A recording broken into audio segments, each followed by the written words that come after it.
Bismillahirrahmanirrahim. Assalamualaikum warahmatullahi wabarakatuh.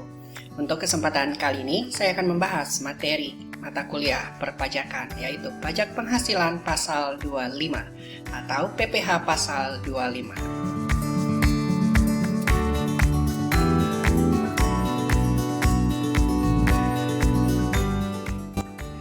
Pajak penghasilan pasal 25 atau PPh 25 adalah ansuran PPh yang harus dibayar sendiri oleh wajib pajak untuk setiap bulan dalam tahun berjalan.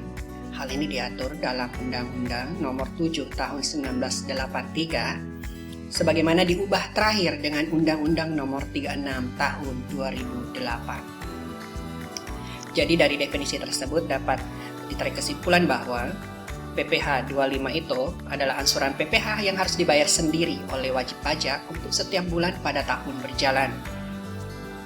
Selanjutnya, PPh 25 dapat dijadikan kredit pajak terhadap pajak terhutang atas seluruh penghasilan wajib pajak di akhir tahun pajak yang ditelaporkan dalam SPT tahunan PPh. Dan PPh 25 merupakan salah satu penentu nilai pajak kurang atau lebih bayar. Berikut cara perhitungan dari pajak penghasilan pasal 25. Jadi setelah diketahui pajak terhutang sesuai dengan SPT-nya, maka dikurangi dengan kredit pajak dalam negeri. Kredit pajak dalam negeri ini bisa dikategorikan ada dua, bagi orang pribadi yaitu 21, 22, dan 23, sedangkan untuk kredit pajak dalam negeri untuk badan adalah PPh 22 dan 23. Setelah dikurangi dengan kredit pajak dalam negeri, maka dikurangi lagi dengan kredit pajak luar negeri atau PPh 24. Maka diperolehlah ansuran PPh 25 per tahun. Dan untuk mengetahui ansuran PPh 25 per bulannya, dibagi dengan 12. Ya, kita masuk ke kasusnya. SPT PPh tahun 2013 milik Yudhistira menunjukkan bahwa pajak penghasilan yang terhutang sebesar 75 juta rupiah. Pajak penghasilan Yudhistira telah dipotong oleh pemberi kerja, dalam hal ini PPh 21 ya, sebesar 25 juta rupiah. Dipungut oleh pihak lain PPh 22 dan 23 sebesar 37.500.000. Dan pajak luar negeri atau PPh 24 ya, yang dapat dikreditkan sebesar 2.500.000. Yang ditanyakan, berapakah besar ansuran PPh 25 yang harus dibayarkan Yudhistira tiap bulan? Dan yang kedua, bagaimana jika nilai pajak di atas hanya berkaitan dengan penghasilan 6 bulan? Diperhatikan. Jadi pajak terhutangnya adalah 25 juta ya. Jadi di soal ini OP ya, orang pribadi. Jadi di sini sudah langsung ketahuan pajak terhutangnya. Jadi tidak perlu lagi dalam soal ini tidak menjelaskan penghasilan per bulannya berapa, dia PTKP berapa, kawin dengan berapa anak, ini tidak ya untuk soal ini. Jadi langsung saja mengetahui pajak terhutangnya sekian, 25 juta. Dengan kredit pajak berupa PPh 21, 25 juta, PPh 22 dan 23, 37.500, PPh 24, 2.500.000, maka total ansuran PPh 25 selama 2014 adalah 10 juta. 10 juta dibagi 12 adalah 833.333 rupiah, poin 33 sekian. Itu untuk yang pertama ya. Jadi Pak Yudhistira ini harus membayar 833.000 ansuran pajaknya. Ya, sedangkan untuk pertanyaan B, jika hanya berkaitan 6 bulan berarti 10 juta dibagi 6. Ya. Jadi ini saya jelaskan kembali, saya pertegas lagi bahwa PPh 25 ini adalah diasumsikan bahwa penghasilan tahun lalu sama dengan penghasilan tahun ini.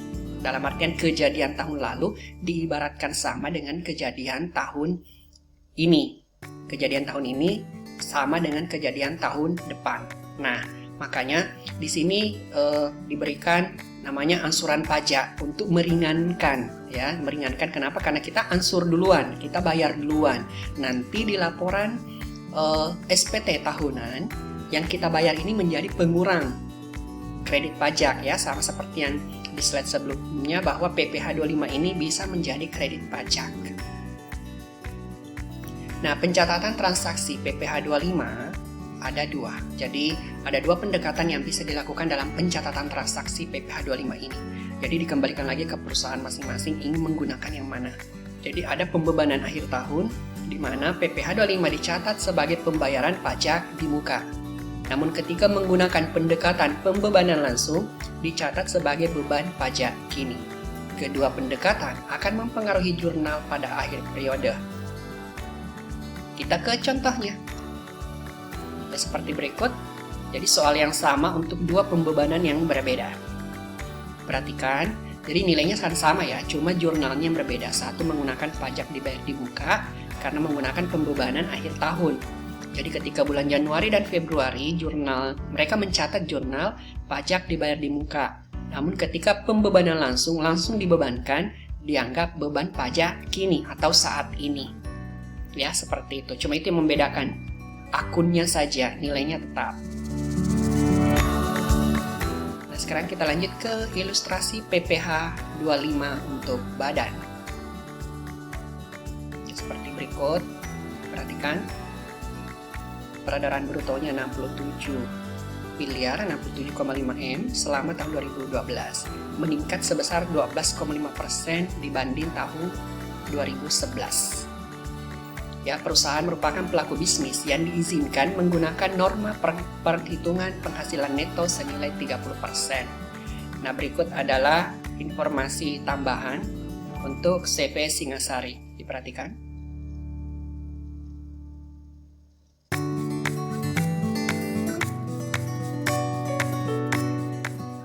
Nah, yang ditanyakan adalah asumsi jika tidak ada kredit pajak di 2011, berapakah besar pajak kurang atau lebih bayar di 2012? Ya, jadi diperhatikan. Untuk pendapatan bruto 2011, 60 miliar. Ingat, di soal mengatakan bahwa di 2012 ada 67 juta peredaran brutonya, meningkat 12,5%. Berarti 67,5 M dikurangi 12,5% ya 60 juta. Ya, mengerti ya sampai di sini? PKP tahun 2011 penghasilan kena pajaknya. Ya, penghasilan kena pajak itu berarti 60 miliar dikali 30%. Ya, itu normanya.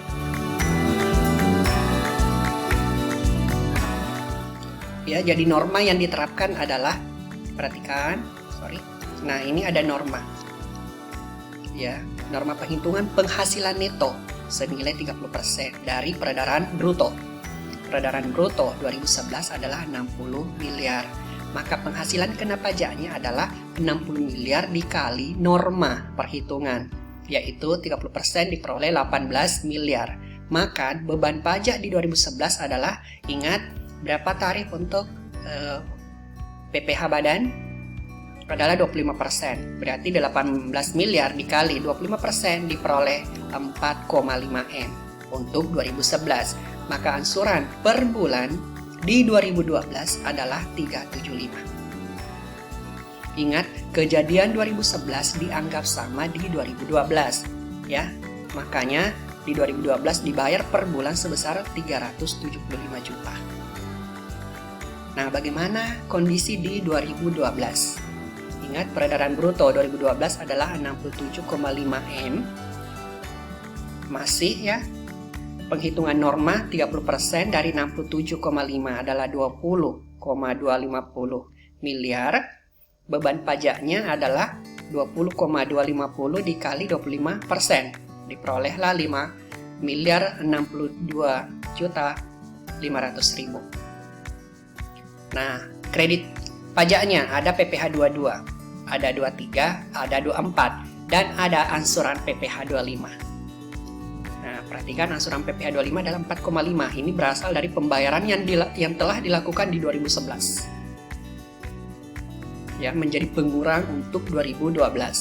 SPP PPh 25 adalah 100 juta. Maka diperoleh pajak lebih bayar di tahun 2012 adalah 37.500 ribu.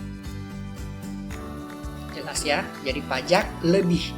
Perusahaan ada kelebihan pembayaran untuk 2012 sebesar 37.500.000. Nah, bagaimanakah untuk ansuran PPh 25 per bulan untuk tahun 2013 dan bagaimana penjurnalannya.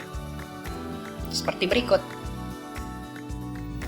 Berarti untuk 2013 berarti kita hitung yang 2012 berapa. Diasumsikan bahwa transaksi 2012 sama dengan 2013.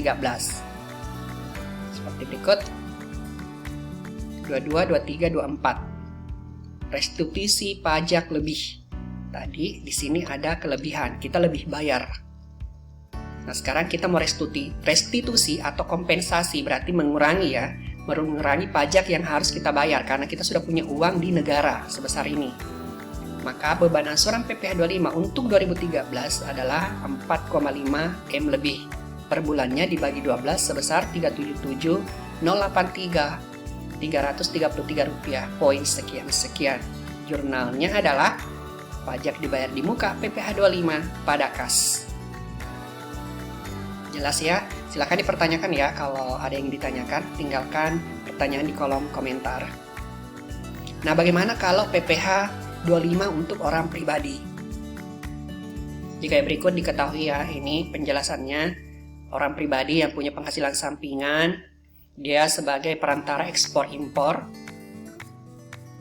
Ya, seperti berikut, ada gaji netonya dari perusahaan, penghasilan bersihnya dari penjualan hasil tambak per panen, ada penghasilan bunga per tahun, dan ada pemotongan PPh 21 dari tempatnya bekerja. Bagaimana ansuran PPh 25-nya per bulan untuk tahun mendatang atau berikutnya? Iya, jadi di sini langsung disetahunkan, gaji netonya setahun 60 juta, 5 juta kali 12 ya. Penghasilan neto penjualan hasil tambak per panen. Di soal mengatakan 4 kali panen dalam setahun, per kali panen adalah 35 juta, berarti dikali 4 ya.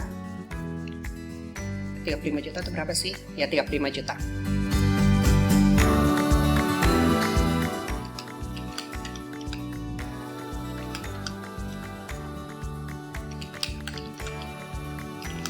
Sorry, dikali 3 ya.